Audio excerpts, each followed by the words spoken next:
Latinoamérica es un lugar lleno de historias fascinantes, pero también de secretos que nadie ha logrado explicar.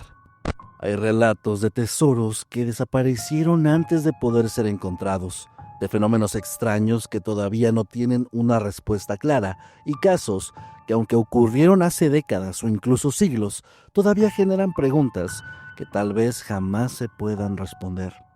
Hoy vamos a recorrer distintos países de nuestra región para hablar de misterios que siguen abiertos y de historias que todavía provocan debate, alimentan teorías y en algunos casos siguen causando una sensación muy difícil de ignorar.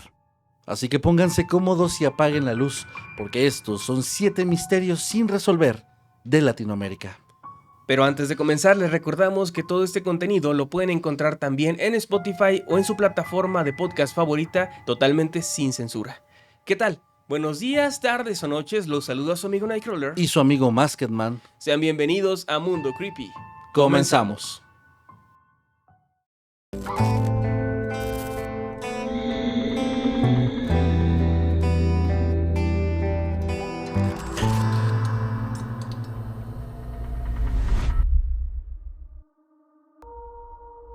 El misterio Stendek, Argentina. El 2 de agosto de 1947, el vuelo CS-59 de la aerolínea British South American Airways despegó desde Buenos Aires con destino a Santiago de Chile. Era el último tramo de un viaje iniciado días antes en Londres, cruzando el Atlántico y haciendo varias escalas antes de enfrentar el paso más complicado: atravesar la cordillera de los Andes en pleno invierno austral. La aeronave era un Avro Lancastrian, una versión civil del bombardero Lancaster utilizado durante la Segunda Guerra Mundial. A bordo viajaban 5 tripulantes y 6 pasajeros, entre ellos algunos empresarios europeos, una mujer alemana que regresaba a Chile, un agente sudamericano de la compañía Dunlop y un financiero británico que transportaba documentación diplomática. También circuló el rumor de que en la bodega se trasladaban lingotes de oro, aunque esto nunca pudo confirmarse de manera oficial. El trayecto entre Buenos Aires y Santiago debía durar alrededor de 3 horas y 45 minutos. Las condiciones meteorológicas en la cordillera eran complejas, con tormentas de nieve y turbulencias reportadas en la zona central de los Andes. Aún así, el capitán Reginald Cook, piloto experimentado con trayectoria en la RAF durante la guerra, decidió utilizar la ruta directa a través de Tupungato, la más rápida, pero también la más exigente cuando el clima no era favorable. Durante buena parte del vuelo, las comunicaciones se desarrollaron con normalidad. El avión ascendió para superar la cordillera y ya sobre la zona montañosa continuó prácticamente sin referencias visuales debido a la densa cubierta de nubes. En aquella época, la navegación dependía en gran medida de cálculos estimados, brújulas, cronómetros y previsiones meteorológicas, herramientas que podían volverse imprecisas en condiciones atmosféricas adversas. A las 17:41, la torre de control del aeropuerto Los Cerrillos en Santiago recibió el que sería el último mensaje del avión. La transmisión, enviada en código Morse, indicaba el tiempo estimado de llegada: ETA Santiago, 17:45 horas. Hasta ahí todo era rutinario. Sin embargo, el mensaje terminaba con una palabra que desconcertó al operador chileno: Stendek. El controlador pidió que repitieran la transmisión. Desde el avión volvieron a enviar la misma secuencia, clara y rápida. Luego una tercera vez. Después de eso, el contacto se perdió por completo y el Stardust nunca aterrizó en Santiago ni volvió a emitir señal alguna.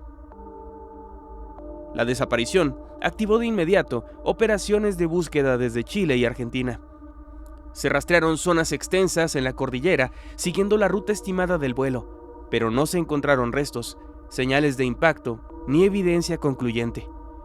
Con el paso del tiempo, la ausencia total de pistas alimentó todo tipo de teorías: sabotaje, relacionado con tensiones políticas de la época, robo del supuesto oro transportado, conspiraciones industriales e incluso hipótesis vinculadas a fenómenos extraterrestres, impulsadas sobre todo por el misterio de la palabra final.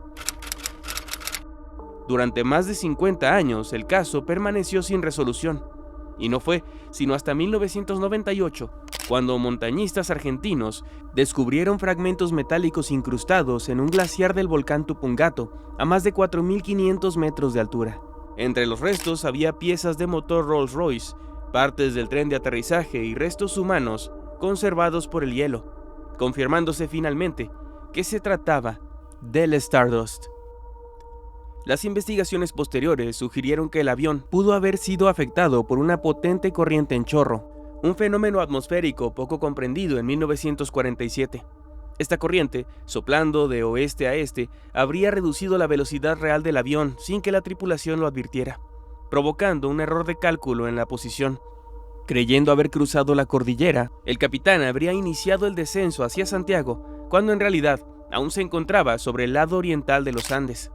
El impacto contra el glaciar probablemente generó una avalancha que sepultó los restos, ocultándolos durante décadas, hasta que el movimiento natural del hielo los hizo emerger medio siglo después. En términos técnicos, la causa del accidente parece bastante clara hoy en día. Sin embargo, el último mensaje sigue siendo un enigma. Se han propuesto interpretaciones que van desde errores de transmisión en Morse hasta abreviaturas aeronáuticas mal entendidas, posibles anagramas o simples fallos de recepción. Ninguna explicación ha logrado un consenso o confirmación oficial. Sabemos dónde cayó el avión y qué pudo provocar el accidente. Sabemos también por qué tardó tanto en encontrarse.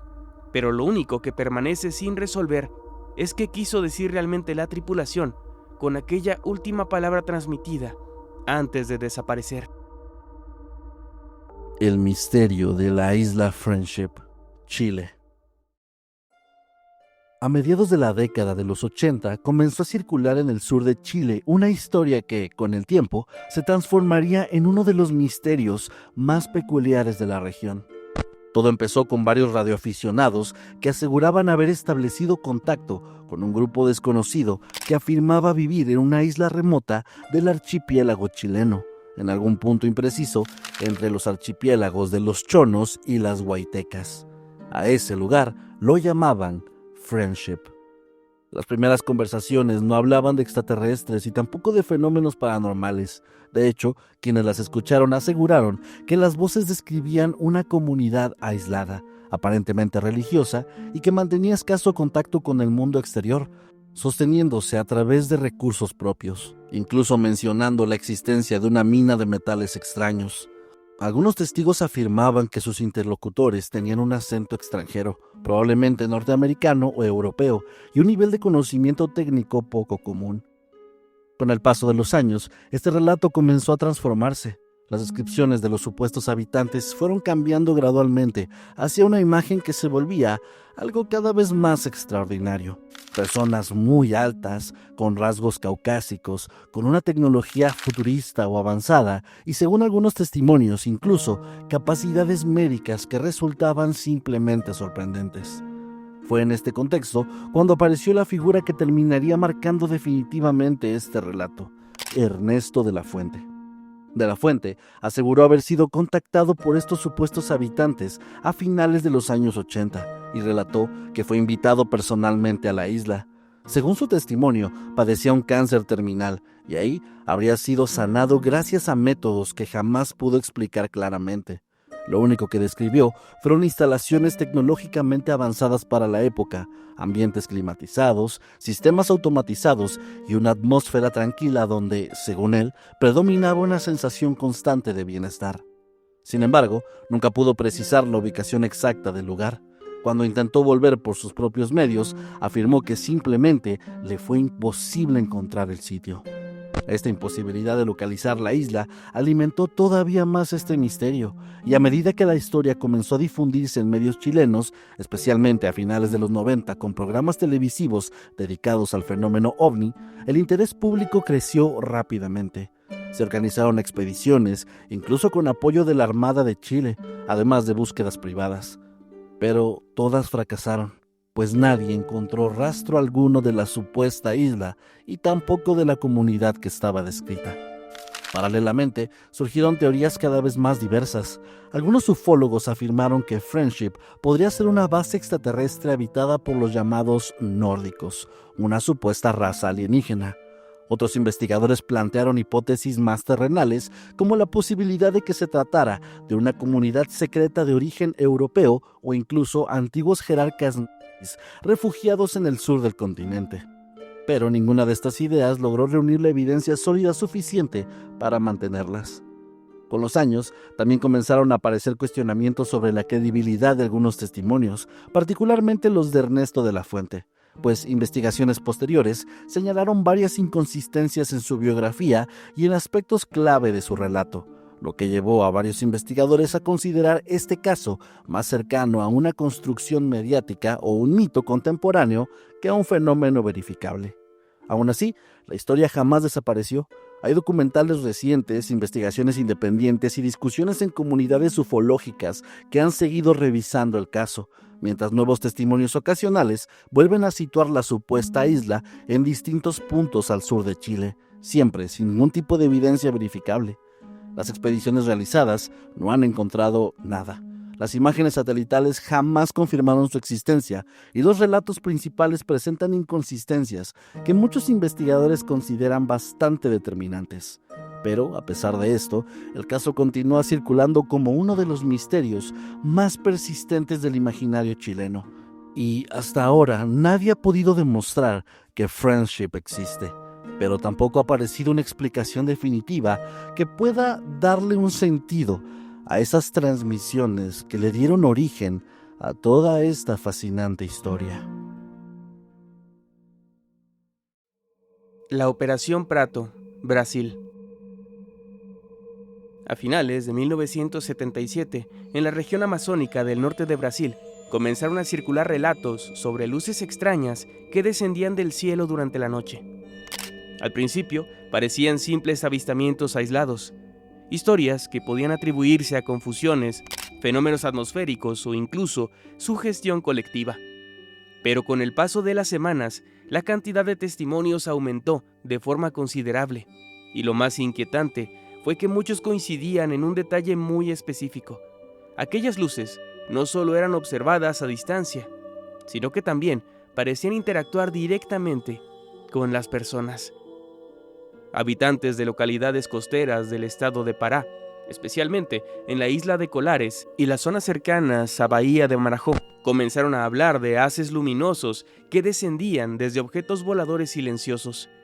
Algunos testigos afirmaban que estos rayos producían un calor intenso. También provocaban debilidad, mareos, temblores e incluso marcas físicas en la piel. Pequeñas perforaciones o quemaduras superficiales que en ciertos casos fueron documentados por personal médico local. A raíz de estos testimonios surgió el término popular chupa chupa, una expresión que reflejaba el temor de que aquellas luces estuvieran extrayendo sangre o energía vital de quienes eran alcanzados. El miedo se extendió con rapidez. Pescadores dejaron de salir de noche.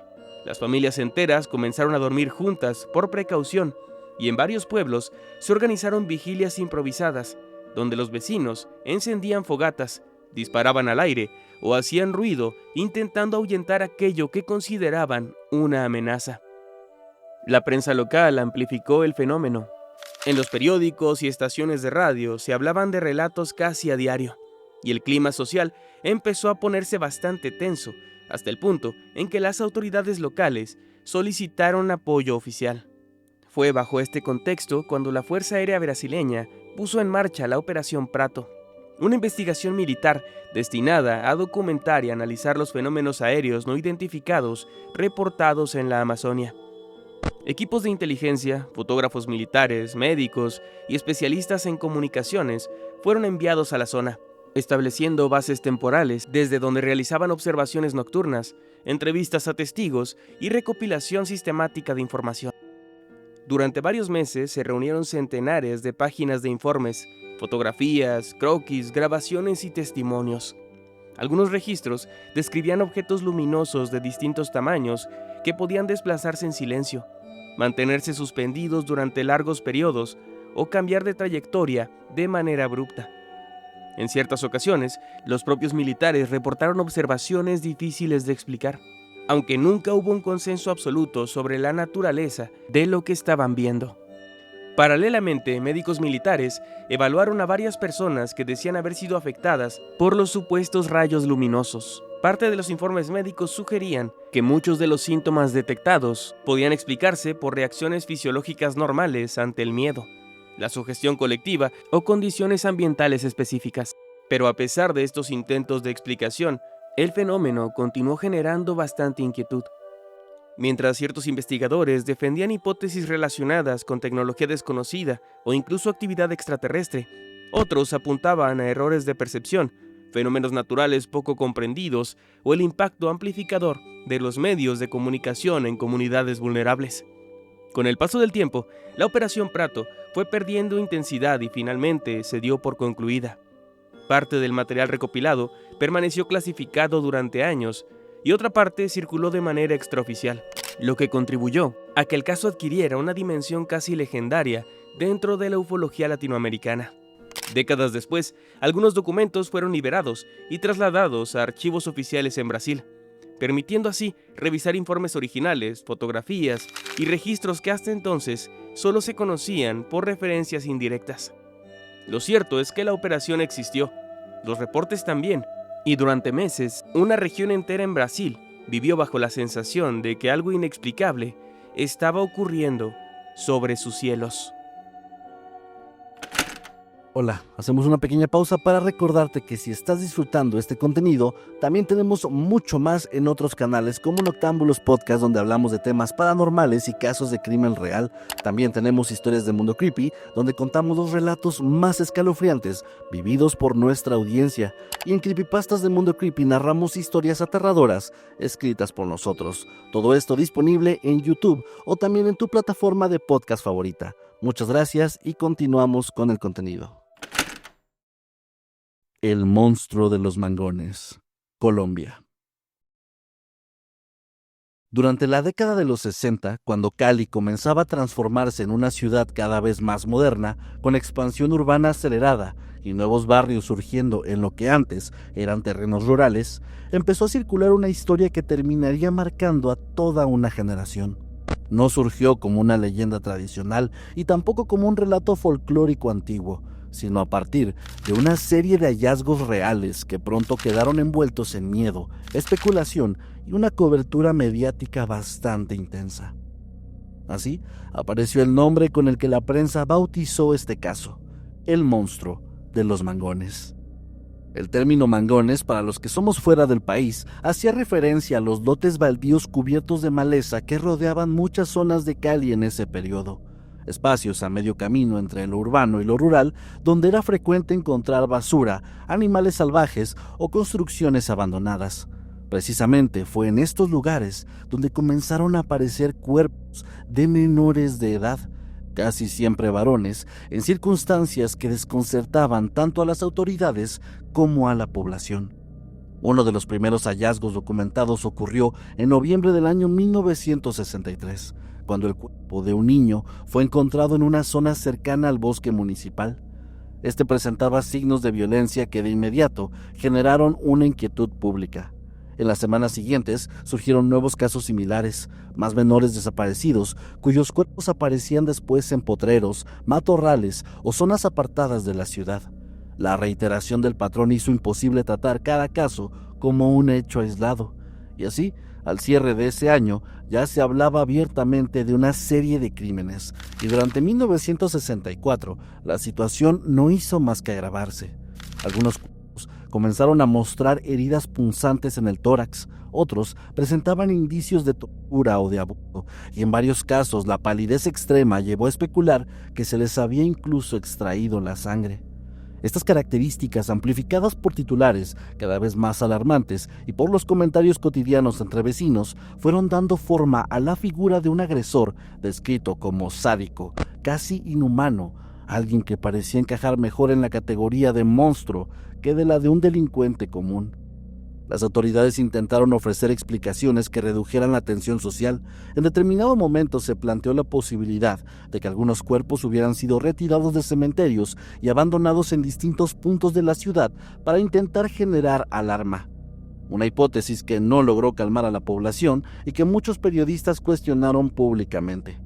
El ambiente dominante seguía siendo el de incertidumbre, con familias restringiendo las salidas de sus hijos y barrios enteros adoptando medidas improvisadas de vigilancia. Entre los años 1963 y 1967 se continuaron registrando desapariciones y hallazgos macabros. Las cifras exactas varían según las fuentes, pero con frecuencia se mencionan entre 20 y casi 40 posibles víctimas. Jamás hubo una captura concluyente y tampoco un esclarecimiento definitivo, y el expediente quedó fragmentado entre investigaciones inconclusas, algunas versiones contradictorias y el inexorable paso del tiempo. A medida que el caso se prolongaba sin respuestas claras, comenzaron a circular explicaciones paralelas. Había versiones que apuntaban a un empresario acomodado que supuestamente requería transfusiones constantes y habría recurrido a métodos clandestinos para poder obtener sangre.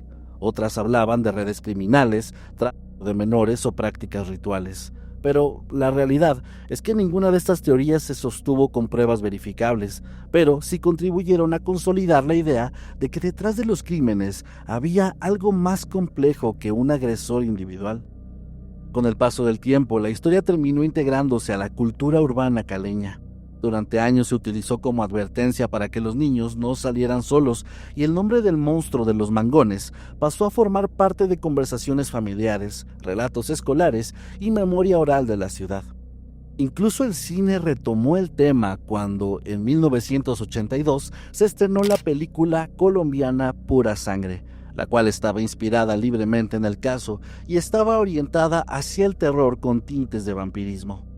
Y así, la línea entre los hechos documentados y construcción colectiva se volvió cada vez más difusa. Algunos investigadores consideran que el monstruo fue una etiqueta mediática aplicada a crímenes posiblemente no relacionados entre sí, mientras que otros sostienen que sí existió un responsable o varios que jamás pudieron ser identificados. La falta de archivos completos, junto con las limitaciones investigativas de la época, dificulta realmente reconstruir los acontecimientos con una precisión que pueda llegar a ser más absoluta. Lo que permanece es la huella que dejaron esos años en la percepción de seguridad de la ciudad y en la manera en la que la prensa, la comunidad y la tradición oral transformaron una serie de crímenes sin resolver en un símbolo persistente del miedo urbano.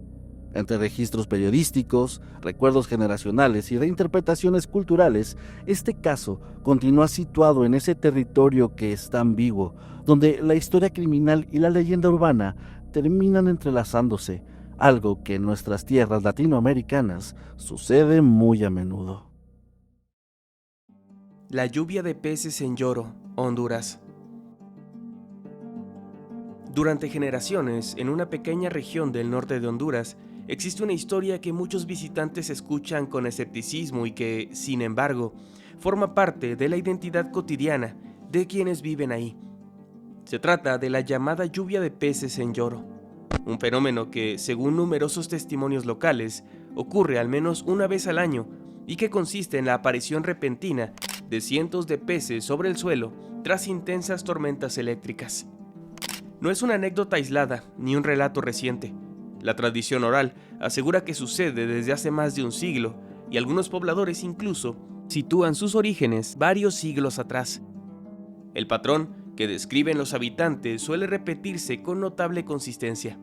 Primero, el cielo se oscurece de forma abrupta. Aparecen nubes densas, ráfagas de viento, relámpagos y una lluvia intensa que puede durar varias horas.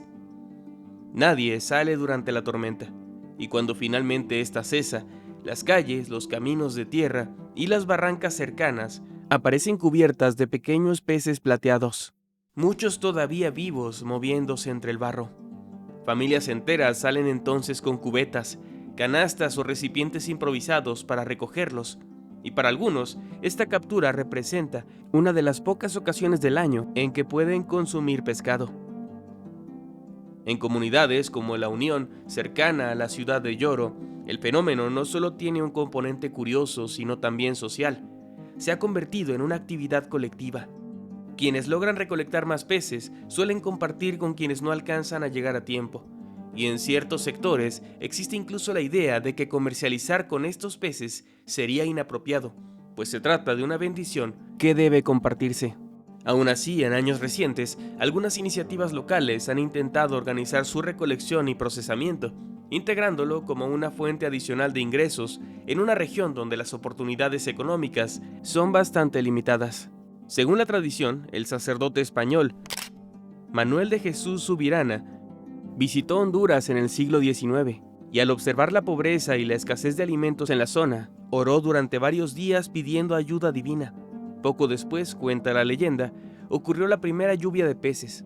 Para muchos habitantes, esa historia sigue siendo suficiente explicación, una forma de entender este fenómeno dentro de su cosmovisión espiritual y comunitaria. Sin embargo, la persistencia del relato también ha despertado interés científico y mediático. Investigadores, periodistas y equipos de documentales han visitado Yoro intentando comprender qué sucede realmente.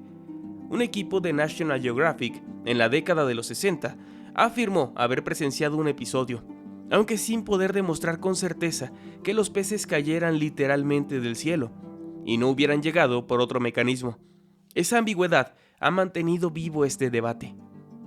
Las hipótesis científicas más citadas apuntan a fenómenos meteorológicos extremos.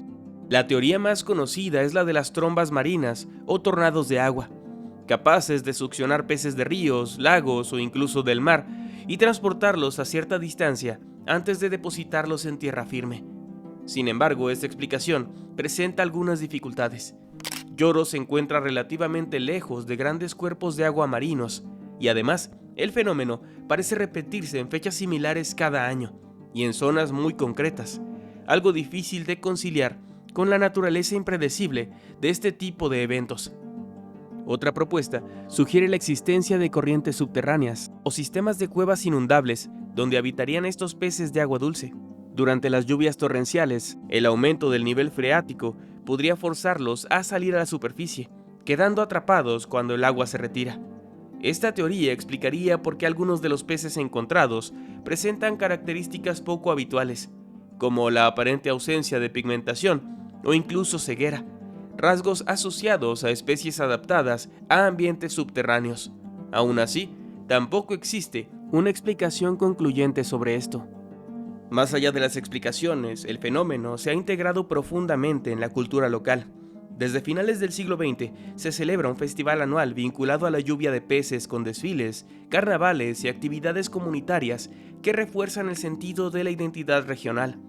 Para muchos habitantes, decir que son originarios de Yoro implica inmediatamente mencionar este suceso, como si formara parte inseparable de su historia colectiva.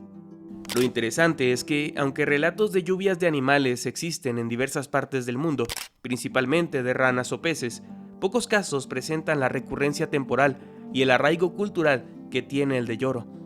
Tampoco hay registros científicos sistemáticos ampliamente reconocidos que hayan logrado documentarlo con precisión, lo que mantiene a este fenómeno como un misterio.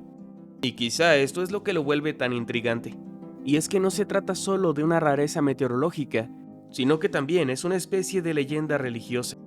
Cada temporada de lluvias, cuando el cielo se oscurece sobre Yoro, muchos habitantes siguen esperando lo mismo que sus abuelos y sus bisabuelos esperaron antes, que al disiparse la tormenta, el suelo vuelva a llenarse de peces cuya procedencia nadie ha logrado explicar con certeza.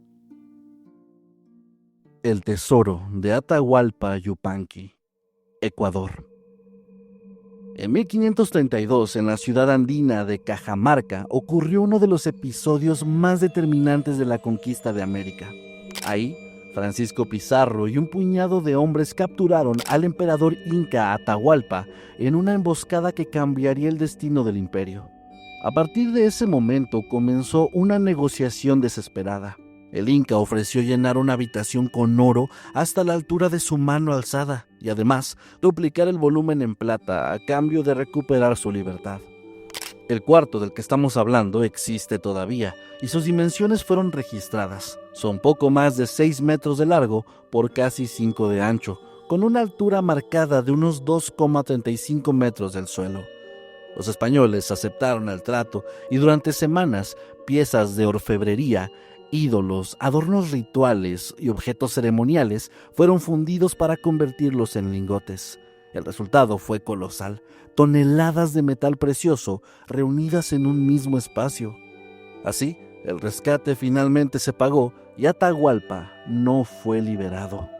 Lo que sí ocurrió fue el reparto. Cada soldado recibió una parte proporcional.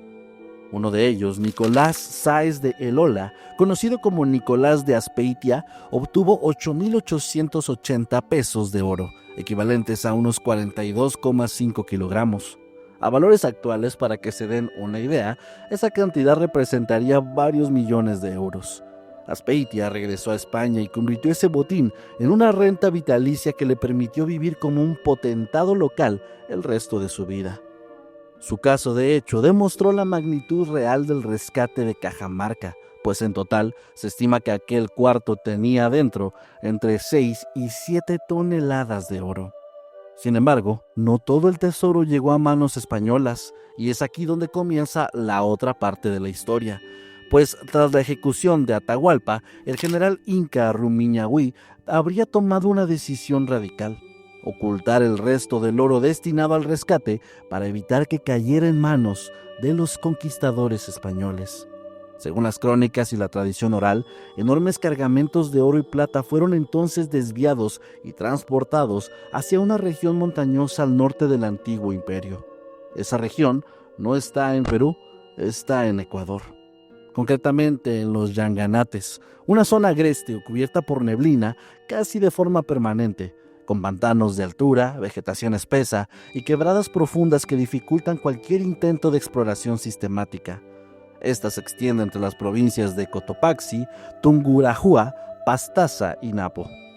Es un territorio traicionero donde la orientación se vuelve complicada y el clima puede cambiar de manera abrupta.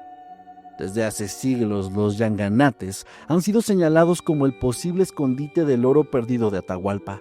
Numerosas expediciones han intentado localizarlo, algunas guiadas por mapas coloniales y otras por relatos transmitidos de generación en generación, pero el resultado es el mismo. Ninguna ha conseguido ninguna prueba concluyente. Existen versiones que aseguran que Rumiñahui prefirió destruir parte de este tesoro antes que entregarlo. Otras sostienen que fue enterrado en cavernas o lagunas de difícil acceso. La leyenda ha ido creciendo hasta convertirse en uno de los mayores mitos históricos de Sudamérica. De hecho, en tiempos recientes, documentales como Yanganati han retomado la búsqueda. Equipos de exploradores han pasado días internándose en la montaña, enfrentándose a la niebla cerrada y al terreno irregular. Lo que encuentran es siempre lo mismo: barro, piedras y poco más. El oro de Cajamarca sí existió. Fue pesado, fundido y repartido. De eso hay registros, pero el supuesto cargamento adicional que jamás llegó a destino se mueve en un terreno distinto, uno más cercano al mito y a la leyenda y no tanto a la verdad. El contexto histórico ayuda también a entender por qué la historia persiste, y es que la captura de Atahualpa simboliza el quiebre definitivo del poder inca. El rescate pagado y traicionado encarna la fractura entre los dos mundos, y el tesoro oculto, en cambio, representa algo diferente. Una riqueza que no pudo ser apropiada del todo, un acto de resistencia final, una especie de decisión de no entregar todo para mandar un mensaje. Así es como Ecuador, particularmente la zona de los Yanganates, se ha convertido en el guardián involuntario de esta historia. Más allá de que el oro exista o no bajo la tierra húmeda de la montaña, la idea de que permanece ahí ha sobrevivido por ya 5 siglos. Y eso es lo que mantiene la búsqueda muy viva. No solamente la posibilidad de encontrar lingotes o artefactos fundidos, sino también la sensación de que, en algún punto remoto de los Andes, quedó suspendido el último gesto de un imperio que se negaba a desaparecer por completo. El crimen de los Galindos, España. Sí, sabemos que a algunos les va a molestar que España esté en este video. Sin embargo, no queríamos dejar fuera a nuestros hermanos del otro lado del charco. Además, siempre los consideramos cuando hablamos de Latinoamérica en términos culturales, históricos y hasta emocionales. Así que este caso encaja perfecto en este tipo de historias que nos gusta explorar por aquí. El crimen de los Galindos es uno de los episodios de la crónica negra española que, pese al paso de las décadas, sigue rodeado de preguntas incómodas, errores de investigación y teorías que nunca terminaron de cerrarse. Ocurrió el 22 de julio de 1975 en un cortijo agrícola ubicado en el municipio de Paradas, provincia de Sevilla.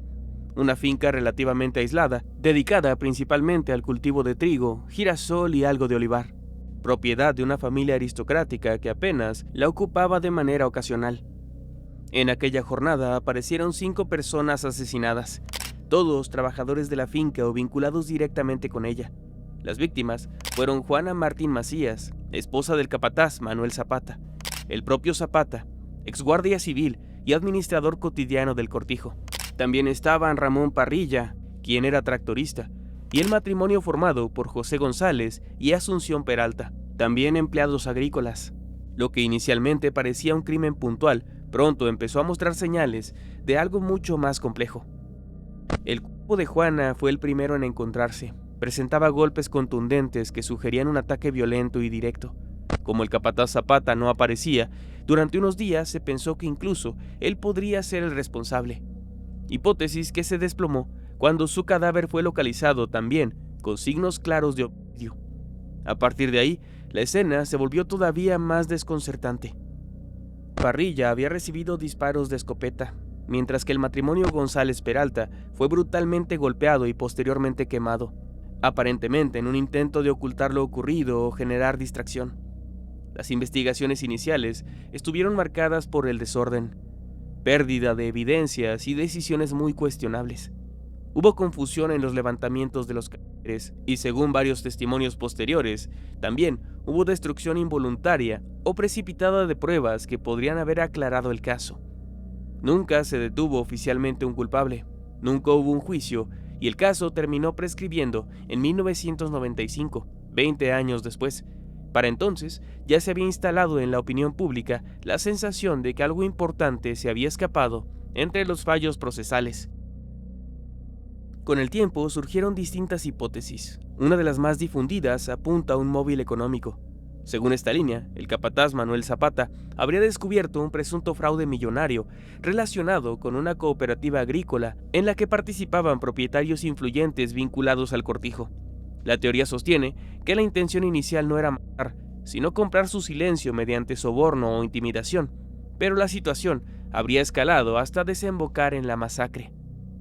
Es bajo esta narrativa donde aparece un supuesto intermediario o matón contratado, identificado en algunos relatos como Curro, quien habría atacado primero a Zapata tras que éste se negara a aceptar el dinero. Su esposa habría sido eliminada por haber presenciado el hecho, y las otras víctimas se habrían cruzado accidentalmente en un escenario que ya estaba fuera de control. Esta es una versión detallada, pero que nunca se pudo confirmar. Otra hipótesis ha señalado tensiones internas, disputas económicas familiares o incluso conflictos laborales propios del entorno rural de la época. Ninguna terminó consolidándose como una explicación definitiva, en parte porque la investigación original dejó demasiados vacíos. Hasta hoy, lo único que se sabe con certeza es que 5 personas murieron en un mismo lugar, con una violencia extrema, en pleno día y en una finca ampliamente conocida. Y aún así, después de todo este tiempo, nadie pudo, o nadie quiso, explicar lo ocurrido. Cuéntanos en los comentarios qué te parecieron estos misterios. A mí en lo personal este video me gustó bastante y me pareció bastante interesante. Me disculpo por mi voz, estoy apenas saliendo de una gripe, así que espero no haber sonado tan extraño durante el video. Gracias por habernos acompañado. Recuerden que también nos pueden encontrar en todas las redes sociales y también este contenido les recordamos que está en formato de audio para que lo escuchen donde sea que estén en tu plataforma de podcast favorita. Sin más que decir, me despido. Yo soy Nightcrawler. Y yo soy Masketman. Nos vemos después.